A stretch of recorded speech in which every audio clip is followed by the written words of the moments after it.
নম্বর word Yunus মিয়া চৌধুরী বাড়ি। আমার আব্বা সিদ্দিক আহমদ চৌধুরী, তিনি একজন সরকারি উচ্চপদস্থ কর্মকর্তা ছিলেন। আমরা 7 ভাই, 3 বোনের মধ্যে আমি সবচেয়ে ছোট। আমি লেখাপড়া করেছি প্রাথমিক স্কুলে, তারপর মাদ্রাসাতে, ক্লাস 5-এ স্কলারশিপ বৃত্তি পেয়েছিলাম।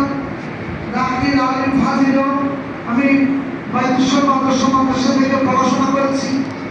এরপর আন্তর্জাতিক ইসলাম বিশ্ববিদ্যালয় থেকে পলিটিক্স সায়েন্সে লেখাপড়া করেছি। পরবর্তী পর্যায়ে মিশরীয় আল আজহার ইউনিভার্সিটি থেকে বিভিন্ন ইউনিভার্সিটি সহ সেখানে আমি লেখাপড়া করার সুযোগ হয়েছে। অনার্স মাস্টার্স করার পর বিএডও করার সুযোগ হয়েছে। পরবর্তী পর্যায়ে আমি লেখাপড়া শেষ করে মূলত লেখাপড়ার কাজকর্মের সাথে প্রমোশনের সাথে আমি সম্পৃক্ত হয়ে কাজ করেছি।